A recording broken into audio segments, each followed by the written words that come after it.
수사와 기소 분리 원칙에 대해서 민주당의 강경한 의원들은 맹신하고 있다는 이야기예요. 그러면서 이 박찬훈 교수님 뭐라고 이야기하냐면 검사의 수사권 그 자체를 박탈하는 경우는 역사적으로도 없고 비교법적으로도 없대요. 저도 그렇게 생각을 합니다. 그 어느 나라에서도 그 어느 시대에도 검사의 수사권 자체를 완전히 박탈하는 유례가 없었다는 거죠.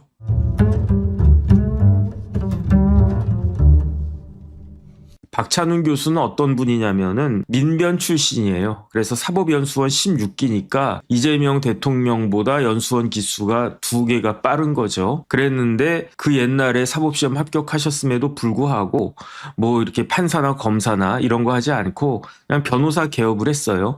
그리고 난 다음에 고즘해가지고 박찬훈 교수님이 변호사 90년부터 변호사 시작했다라고 했는데 그 즈음 해가지고 민변이 만들어졌어요. 그래서 박찬훈 그 당시 박찬훈 변호사가 아직 30도 되기 전이었죠. 1962년생이니까 1962년생인데 사법시험 일찍 붙어가지고 연수원 수료하고 남자니까 군 법무관 마치고 그리고 나서도 변호사 개업했는데 그게 28살 때 변호사 개업한 거거든요.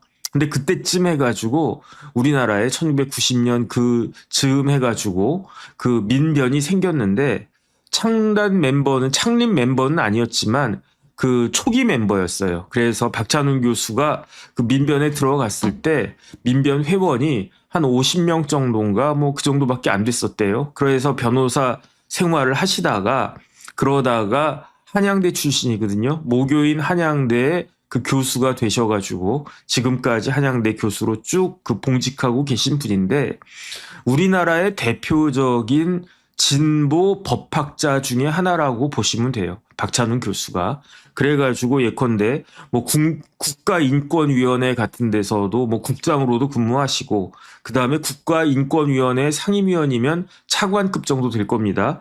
2000년부터 2023년까지 그러니까 2000년이면 문재인 대통령 때 임명돼가지고 임기가 한 3년 정도 되니까 윤석열 정권 초반까지 그렇게 국가인권위원회 상임위원장도 하시고 뭐 입 바른 소리 뭐 많이 하시고 그 다음에 전공이 인권법이라고 그러거든요. 뭐 개인적으로 전 잘 모릅니다. 근데 어쨌든 이 박찬훈 교수가 지금 뭘 하고 있었냐면 검찰개혁 추진단이라고 하는 게 생겼어요. 그래가지고 작년에 이른바 검수 완박법이 통과가 되지 않았습니까? 그래서 검찰청법, 정부조직법 이런 게 개정이 돼가지고 아예 그냥 검찰청법을 폐지한다. 그 다음에 정부조직법에서 검찰청을 갖다가 뺀다. 뭐 이런 법들이 통과가 됐는데 그러니까 그 다음에 이제 법은 통과가 됐는데 시행은 1년 뒤인가 아마 그럴 거예요. 그래가지고 대한민국에서 그 검찰이라고 한 조직이 없어지는 게 2026년 10월이 될 건데 그러면 이거를 준비해야 되지 않습니까? 우리나라에서 검찰이 없어진다라고 하는 것은 대한민국의 형사사법 시스템의 근간을 흔드는 거니까. 그래서 1년도 부족하죠. 일본 같은 나라는 이런 일이 있으면 최소한 10년 이상씩 막 고민하고 뭐 테스트하고 그럴 건데 뭐 우리나라는 화끈하니까 뭐 1년이면 된다 해가지고 그래가지고 만들어진 게 검찰개혁 추진단이에요. 그런데 검찰개혁 추진단장은 그 국무조정실장, 장관급의 국무조정실장이 단장을 맡으니까 국무조정실장이 할 일이 얼마나 많겠습니까? 그러니까 형식적으로는 검찰개혁 추진단장을 국무조정실장이 맡아도 뭐 중요한 내용 같은 것들은 그냥 보고나 받고 회의나 주재하고 회의 주제도 뭐 부단장시키고 그럴 일이 많겠죠. 그렇기 때문에 이 검찰개혁 추진단에 있어서는 제 생각에는 자문위원장이 제일 중요한 자리일 것 같아요. 실질적으로는. 형식적으로는 단장도 있고 부단장도 있고 그다음 총리실에 공무원들도 있고 그렇지만 실질적으로 제일 중요한 사람은 추진단의 자문위원장이 아닐까? 왜냐하면 이 추진단에서 해야 될 가장 중요한 일이 뭐냐면 형사소송법 개정안을 만들고 그다음 거기에 대해서 코멘트하고 그런 일들을 실질적으로 하는 게 검찰개혁 추진단이 아닐까. 형사소송법 개정도 해야 되죠. 공소청 법도 만들어야 되죠. 중수청 법도 만들어야 되죠. 물론 이게 검찰개혁 추진단에서만 하는 게 아니라 뭐 검찰에서도 할 거고, 검찰에서는 스스로 그냥 그 문 닫는 그런 법을 검찰에서도 할 거예요. 그 다음에 이게 그 관청은, 주무부서는 당연히 법무부일 거고, 그 다음에 뭐 행안부에서 중수청 관련해서 뭐 해야 될 거고. 그런데 이런 것들을 종합적으로 보면서 이걸 쭉 그 컨트롤 하는 데가 검찰개혁 추진단일 건데, 추진단장은 공무원 출신의 국무조정실장이니까, 그러니까 법률 전문가인 자문위원장, 그것도 변호사 출신의 한양대 교수님인 박찬훈 교수, 이런 분들이 실질적으로 굉장히 영향력이 있지 않겠습니까? 그런데 박찬훈 교수가 검찰개혁 추진단 자문위원장을 2025년 작년 10월부터 맡았었는데 엊그저께 3월 9일 날 그만뒀어요. 그래서 왜 그만뒀지? 그래서 제가 깜짝 놀래가지고 봤더니 이 박찬훈 교수는 보안수사 폐지하는 것을 반대하는 거예요. 그 다음에 박찬훈 교수는 한술 더 떠가지고 경찰에서 수사한 사건의 모든 사건을 검찰로 다 송치해야 된다, 이런 내용들을 강하게 주장을 하는데, 이게 지금 정부, 특히 민주당의 기조하고는 맞지 않으니까, 그러니까 나 같은 사람이 자문위원장으로서 형사소송법 개정 작업을 자문한다라고 하는 것은 맞지 않는 것 같다. 그러면서 이제 그 박찬훈, 진보적인 대표적인 진보학자인 박찬훈 교수도 보안수사권은 반드시 존치되어야 된다라고 생각을 하는데, 그게 CR도 안 맥히니까, 아이 그러면 내가 형사소송법 개정안에 있어봤자 내 생각과 다른 이야기를 할 수밖에 없고, 그러면 이제 뭐 정부에도 이게 누가 되고, 그다음에 내 생각과 다른 거를, 내가 명색이 교수인데 62년생이면은 뭐 2026년이면 뭐 내년이면 거의 뭐 이제 정년 다 되시지 않겠습니까? 내가 여기서 무슨 영화를 더 보려고 학자로서의 소신에 맞지 않는 그런 일들을 내가 뭐 하냐, 그러면서 오래 했다, 2025년 10월부터 했으니까 10, 11, 12, 1, 2, 5개월 넘게 했으면 그럼 많이 한 거다. 그러면서 이걸 갖다 딱 던져버린 거예요. 그러면서 뭐라고 본인의 소신을 이야기했냐면, 이거는 박찬훈 교수님의 이야기입니다. 다시 한번 말씀드리지만 박찬훈 교수님은 보수적인 학자가 아니에요. 진보 중에서도 굉장히 더 진보적인 학자라고 볼 수 있는 그런 분인데, 그 다음에 검찰개혁을 강하게 주장했던 그런 사람입니다. 그럼에도 불구하고 박찬훈 교수가 뭐라고 이야기했느냐. 검사의 직접 보안수사권을 폐지한다라고 하면 우리나라 형사사법 절차를 감내하기 어려운 혼란 속으로 밀어넣을 위험이 크다. 그러니까 이분은 검수완박을 어쨌든 검찰 개혁에 적극적으로 찬성하고, 검찰 나쁘다, 뭐 이렇게, 그 다음에 수사권과 기소권이 분리되어야 된다, 이거를 주장하는 사람이었어요. 조국 교수하고 큰 차이가 없는 분이었어요, 제가 알고 있기로는. 그런데 그럼에도 불구하고 검찰의 보안 수사권은 반드시 유지되어야 된다. 왜? 그게 우리나라 형사사법 시스템에 부합하는 거니까. 만약에 검찰의 보안 수사권이 없어지면 수사권이 전적으로 경찰한테 가게 되는데, 그러면 체크 앤 밸런스가 이루어지지 않을 뿐더러 우리나라가 지금까지 80년 가까이 유지해온 형사사법 시스템에 맞지가 않는다, 이 이야기예요. 이게 그분의 소신입니다. 그러면서 그 경찰에서 검찰에 송치하는 사건이 1년에 80만 건 정도가 된다라고 하는데, 원래는 더 많은데 지금은요, 경찰이 그냥 스스로 묻어버리는 사건들도 지금 되게 많아요. 옛날에는 무조건 검찰의 지휘를 받도록 되어 있었는데, 지금은 뭐 이거는 그냥 우리가 봤을 때 죄가 안 돼, 이러면서 묻어버리는데, 뭐 대부분은 뭐 경찰의 판단이 맞겠죠. 하지만 그래도 상당 부분은 이게 몇 건이 될지, 뭐 몇천 건이 될지, 뭐 몇만 건이 될지, 아니면 몇백 건이 될지는 모르겠지만, 그 중에 일부는 어떻게 되겠습니까? 이거를 송치해가지고 검사가 기소해서 형사 판결을 받아야 될 사건임에도 불구하고 경찰이 덮는 사건이 없을 거라고 누가 장담을 하겠습니까? 이러니까 이게 견제가 안 된다는 이야기예요. 그러면 누가 피해를 본다? 범죄 피해자가 피해를 보는 겁니다. 예컨대 제가 사기 피해자예요. 사기를 당한 것만 해도 억울해 죽겠는데 경찰에 가가지고 수사관님 제발 내 억울함 좀 풀어주시고 저 나쁜 사기꾼 새끼 좀 처벌해 주세요라고 했는데 경찰이 뭐 죄가 안 되는 것 같은데요. 그러면서 쓱 덮어버리면은 그러면 피해자 입장에서는 그 사람이 진짜 사기 피해자라고 하면 사기 피해 당해서 억울해. 그런데 거기에다가 경찰에서 사건을 묻어버려. 그래가지고 더 억울해. 옛날에 이런 사건들 있었거든요. 검사 때도 있었어요. 그래가지고 제가 봤을 때 진짜로 사기꾼들은 어떻게 됩니까? 사기꾼들은 돈을 많이 벌어요. 피해자들은 1억, 2억 피해를 받아도 사기꾼들은 100억, 1000억 이익을 갖다가 봅니다. 왜냐하면 한 사람한테 1억씩만 해도 100명이면 100억이고요. 그 다음에 200명이면 200억 아니겠습니까? 그러니까 이 사기꾼들은 몇백억을 갖다가 버는 거예요. 그럼 그 돈 가지고 어떻게 합니까? 전관 출신, 예컨대 뭐 검사장 출신, 뭐 누구라고 말씀은 안 드리겠습니다. 이런 변호사를 갖다 딱 선임하면 그 검사장들이 사건 담당하는 그 담당 부장이나 아니면 그때 주임 검사나 딱 전화해가지고 정 검사 나 김 검사장이요 그러면서 당신 맡고 있는 그 사건 있지 그거 좀 살살 좀 해 좀 마사지 좀 해 이래가지고 묻히는 게 있지 않았습니까? 그러니까 검사들 나쁜 놈이다 막 이런 이야기가 나오는 게 그런 억울한 피해자들이 계속 쌓이니까 검찰이 악마화된 거 아니겠습니까? 그런데 이런 일이 경찰 일하고 없겠냐고요. 그런데 옛날에는요 검찰에서 노골적으로 그렇게 할 수가 없었어요. 왜냐하면 보는 눈이 있었으니까. 만약에 제가 알겠습니다 검사장님 그러면서 개업했어도 검사장님은 검사장님이니까 알겠습니다 검사장님 그러면서 제가 막 덮으려고 그러는데 여기가 막 이렇게 따가워. 왜 따갑습니까? 경찰에서 이걸 보고 있잖아요. 경찰에서 1차 수사해가지고 정검사한테 주임검사한테 딱 올렸단 말이에요. 그러면 그 담당 경찰은 정검사 새끼가 이거를 제대로 처리하나 아니면 뭐 이거 장난치나 볼 거 아니겠습니까?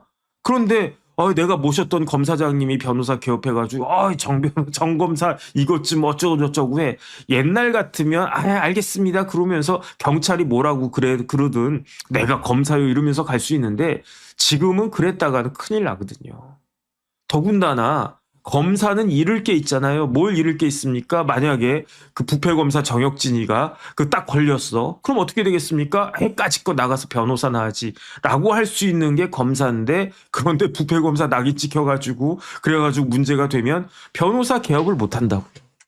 그러니까 검사들은 아무리 그래도 지키는 선이 있을 수밖에 없는데 그런데 경찰은 어떻겠는가? 저는 그게 걱정된다는 이야기예요. 그런데 이런 걱정을 박찬훈 교수님도 하는 것 같아요. 그 다음에 그러니까 뭐라고 이야기했냐면 이분이 페이스북에다가 글을 올리셨어요. 그래서 한번 들어가서 읽어보세요. 꼭 읽어보세요. 2번 읽어보세요. 페이스북에 박찬운입니다. 은이 아니고 운입니다. 구름운 할 때 운. 딱 쳐가지고 페이스북 딱 들어가 보면 그 박찬훈 교수님이 뭐 글을 갖다가 여러 개를 막 쭈르륵 올렸는데 경찰 수사에 의문이 제기가 되는 경우에 검사의 보안 수사권이 없으면 이걸 어떻게 하겠냐는 거예요. 그러면서 보안 수사라고 하는 건 뭐냐면 결국은 기소는 검사가 하는 거잖아요. 기소할지 안 할지 기소 여부를 결정하고 공소유지 재판을 의미하는 겁니다. 형사 재판을 책임지는 기관인 검사가 그 책임을 감당하기 위해서 최소한의 권한이 주어져야 되는데 그 권한이 뭐다? 그게 보안 수사권이다. 만약에 이 보안 수사권이 없어지면요. 어떻게 되냐면 검사가 만약에 이제 유죄를 받아내야 되는데 기소했으니까 무죄가 딱 떨어져도 할 말이 있는 거예요. 할 말이. 내가 이 부분은 그냥 뭐 미흡하다고 이야기해가지고 보안 수사하라고 그랬는데 경찰이 보안 수사 안 하네. 근데 이걸 기소는 안 할 수가 없고. 그래가지고 그냥 기소를 했는데 그 상대방 아주 그냥 그 범죄자들은 돈이 많다고 그러지 않았습니까? 대부분의 경우에. 아주 그냥 똘똘한 변호사 딱 그 선임해가지고 그래가지고 그 부분 막 파고 들어가지고 무죄가 나왔네.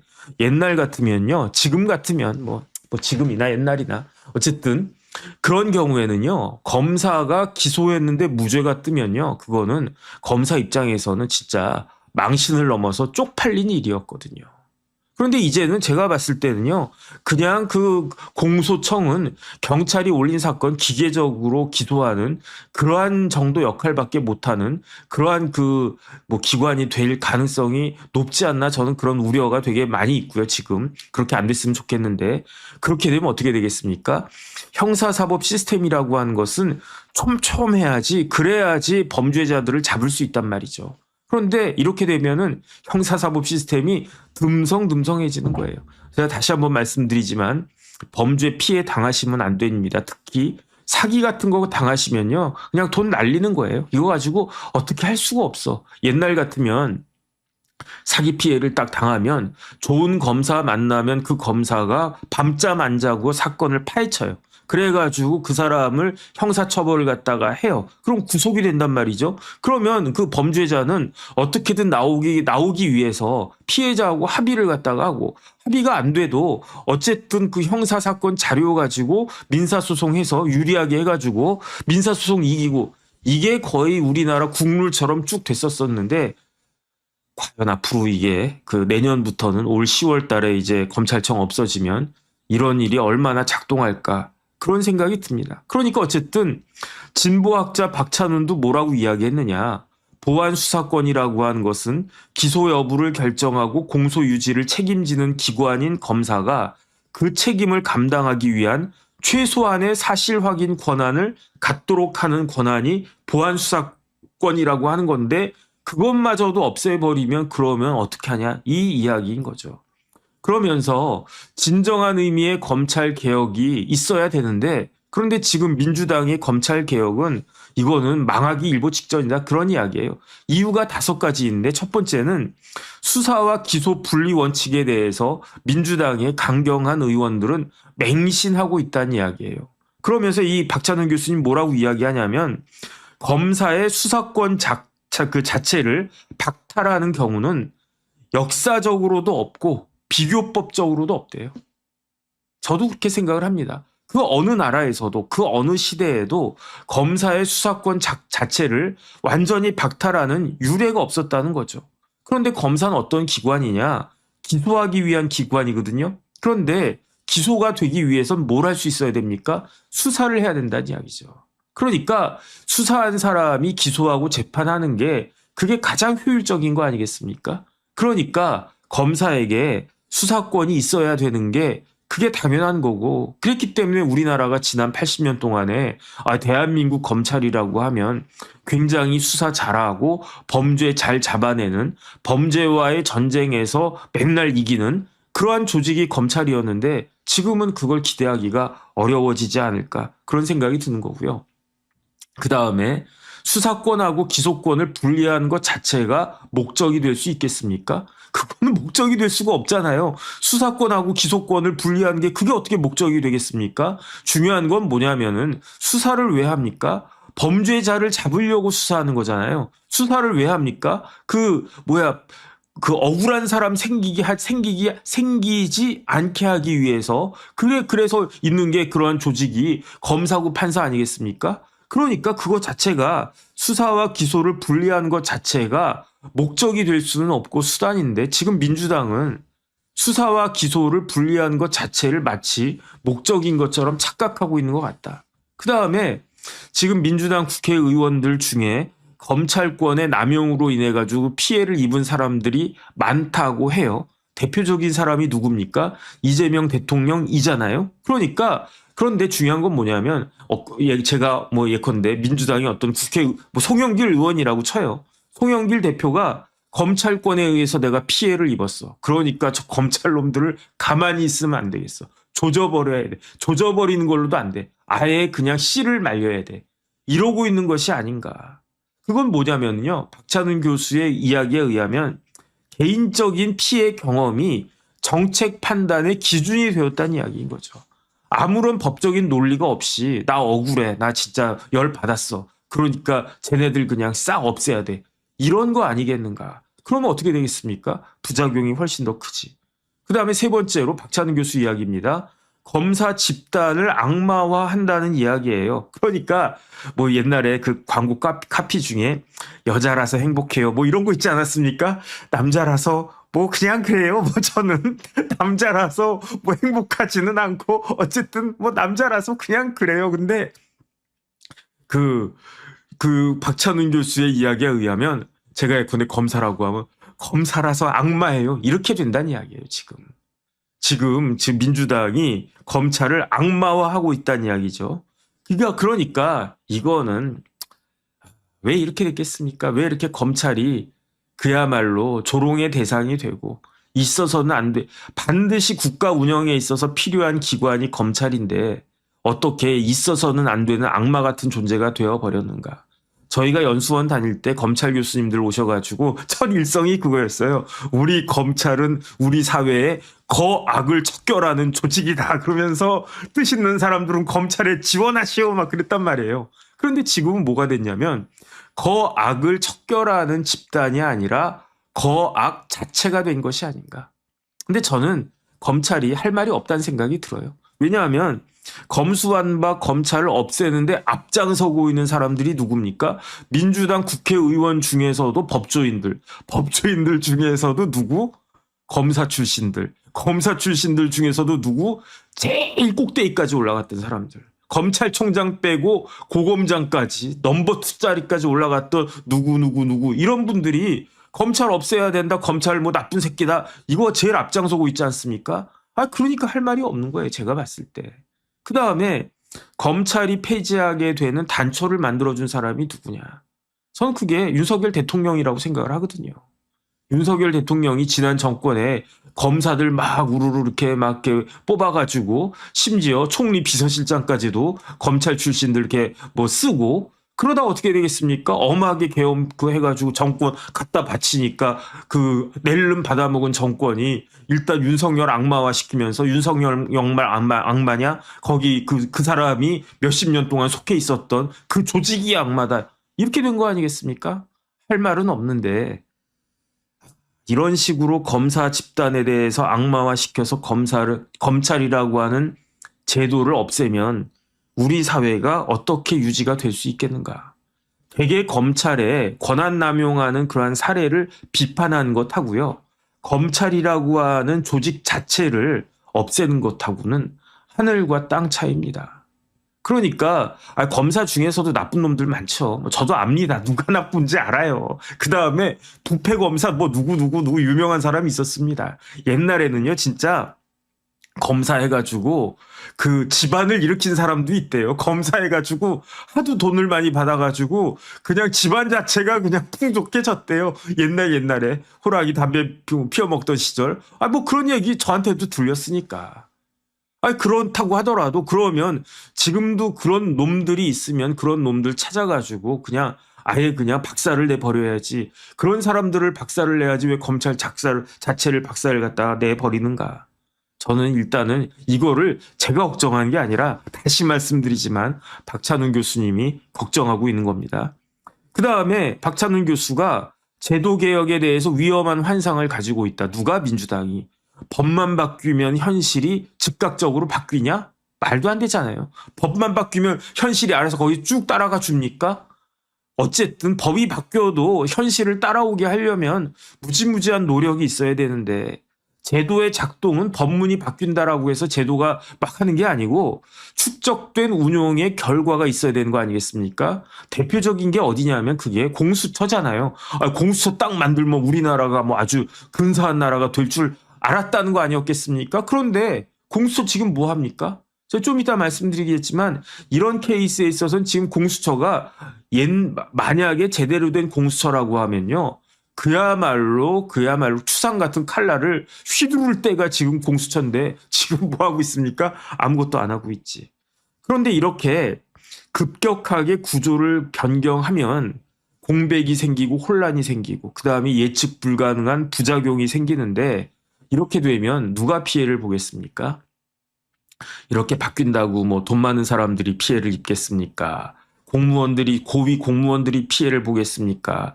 국회의원들이 피해를 보겠습니까? 그러니까 급격하게 그 구조가 변경돼서 사회적 혼란이 오면요. 제일 변두리에 있는 제일 약한 고리부터 고생하는 거 아니겠습니까? 그러니까 이 이야기를 또 박찬훈 교수가 하는 거예요. 그러면서 제일 중요한 건 뭐냐면 결국은 제도가 바뀌면 아무리 개혁이라고 하더라도 개혁을 위해서는 돈이 필요하다는 거예요. 비용이 든다는 거예요. 그러면 그 비용을 누가 치릅니까? 뭐 이렇게 펜대 굴리면서 뭐 이 규정 넣어, 이 규정 빼, 뭐 이렇게 하는 국회의원들이 그 비용을 갖다가 개혁의 비용을 치릅니까? 그게 아니잖아요.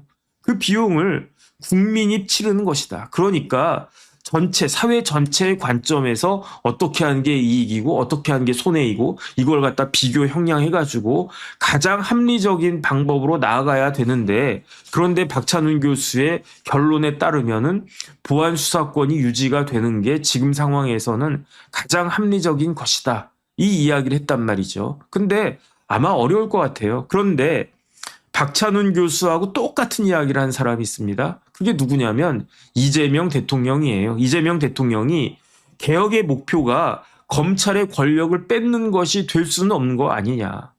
개혁의 목표는 무엇이어야 하느냐. 국민의 권리를 구제하는 게 개혁의 목표가 되어야 되지. 검찰이라고 한 조직의 권력을 뺏기 위해서 개혁하겠다라고 하는 건 말이 안 되는 거 아니냐. 앞뒤가 반대가 되는 거 아니냐. 뭐 이런 이야기를 갖다가 하는 거예요.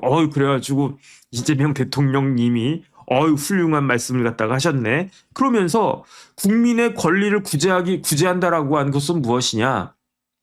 범죄 피해자의 눈물을 닦아주고, 그 다음에 수사하다 보면 아무리 검사가 아니라 검사 할아버지라고 하더라도 한계가 있는 거 아니겠습니까? 그러니까 억울한 피의자가 생길 수밖에 없는 거예요. 그러니까 그 수사하다가 억울한 피의자가 생기지 않게 하고, 그 다음에 아무리 범죄를 지었다고 하더라도 징역 1년짜리를 징역 10년 때리면 되겠습니까? 예컨대 제가 빵을 훔쳐 먹었어요. 맘모스 빵도 아니고 요만한 소보루빵 하나 훔쳐 먹었는데 너 생긴 게 찐빵 같아. 그러면서 너는 맘모스 빵 처벌 받아라. 그러면 제가 얼마나 서럽겠습니까? 돈도 없고 백도 없고 그냥 길 가다가 소보루빵 하나 그냥 견물생심 훔쳐 먹었는데 왜 나한테 맘모스빵 훔쳐 먹은 그 벌을 갖다가 내리냐고요. 억울하잖아요. 그런 일이 없게끔 해야 된다라고 누가 말씀하셨느냐. 이재명 대통령이 말씀하셨는데, 말 나온 김에 그러면은 이재명 대통령님은 어떻게 하셔야 되겠습니까? 한덕수 총리 잘못했죠. 그런데 징역 23년 받을 만큼 잘못했습니까? 이상민 장관도 문제가 많죠. 하지만은 이상민 장관에게 떨어진 형량이 제대로 된 형량이냐 이거인 거죠. 제가 봤을 때는. 말로만 그렇게 하지 마시고 잘못을 했다고 하더라도 자신의 그 죄에 상응하는 벌만 주도록 해야 되는 거 아니냐. 어쨌든 저는 그런 생각이 들고, 그 다음에 국가 업무를 이제 내가 대통령 돼 보니까 윤석열의 마음이 이제 이해가 되는 거지. 왜 그렇습니까? 국정을 갖다가 운영해야 되는데 그러면 이런 것도 해야 되고 이런 것도 해야 되는데 야당일 때는 뭐 무조건 반대만 하면 되는 거잖아요. 무조건 대통령이든 정부든 그냥 그 흠집만 내면 되는 거였잖아요. 근데 막상 일을 갖다가 해보려고 하니까 그게 아니거든. 예컨대 저 같은 사람도 입만 살았잖아요. 제가 입만 살아가지고 뭐라고 이야기합니까? 방송 나가가지고 이것도 잘못했고 뭐 장동혁이도 잘못했고 뭐 대통령도 잘못했고 김민석 총리도 잘못했고 그렇게 이야기한단 말이에요. 그러니까 전 그걸 알아요. 제 분수를 알아요. 저는. 그래가지고 예컨대 그러면 네가 국민의힘 당대표 하면 잘할 수 있니? 못해요. 제가 장동혁보다 잘한다라고 할 보장이 없어요. 그러니까 저는 안 하는 거지. 제가 오늘도 장동혁 대표 내려와야 된다고 아침에 돌직구 했더니 또 구독자 그렇게 쫙 빠지고 그러는 게 보이더라고요. 그래도 뭐 어떻게 하겠습니까? 그건 제 소신이니까. 저렇게 하면 안 된다라고 저는 생각을 하니까. 근데 저한테 그런 말 하지 마세요. 그러면 네가 하면 잘할 수 있어? 나 못한다니까. 못하니까 안 하는 거지. 예컨대 저보고 그럼 네가 대통령 할래? 민주당에서 제가 막 이렇게 깐죽깐죽거리면 야, 너 대통령 해볼래? 못한다니까. 근데 그분들은 다 대통령도 하시고 총리도 하시고 그 다음에 야당 대표도 하셨잖아요. 했으면 그 자리에 걸맞게 능력을 보여줘야지. 저는 그 능력이 안 되니까 안 한다는 거예요. 그래서 저는 입만 살았다는 이야기인 거지. 근데 어쨌든 이재명 대통령이 대통령 돼서 보니까 어떻게 해야 돼? 국정을 해야 돼. 어떻게 해야 돼? 국정을 효율적으로 해야 돼. 그러니까 뭐가 필요해? 보안 수사권이 필요해. 검사가 필요해. 검사를 갖다가 제대로 써먹기 위해서 보안 수사권이 필요해. 그래가지고 만약에 지금 그 대통령이 윤석열 대통령이고 이재명 대통령이 야당 대표였다라고 하면 대통령이 윤석열 대통령이 검찰의 보안 수사권 필요합니다라고 이야기했어도 이재명 대통령은 막 반대했을 것 같아요. 뭐 아니면 말고인데 그랬을 것 같아요. 근데 이재명 대통령이 대통령 돼서 보니까 내가 국정 운영을 효율적으로 하는 데 있어서 검찰권이 필요하고 검찰이라고 하는 조직이 필요하고 검찰이 제대로 돌아가기 위해서는 보안 수사권이 필요하고 그러니까 그냥 이런 정도는 남겨줬으면 좋겠는데라고 생각을 하고 그게 필요합니다라고 공개적으로 말씀까지 하셨는데 민주당에선 뭐라고 이야기하느냐? 말도 안 된다. 이런 이야기를 갖다 딱 하는 거예요. 그래가지고 제가 오늘 칼럼 썼을 때에는 순진하게 그래서 어쨌든 박찬훈 교수님 말씀 틀린 거 하나도 없고 이재명 대통령의 말씀도 타당하다 이렇게 제가 문화일보에다가 써서 보냈어요. 순진하게.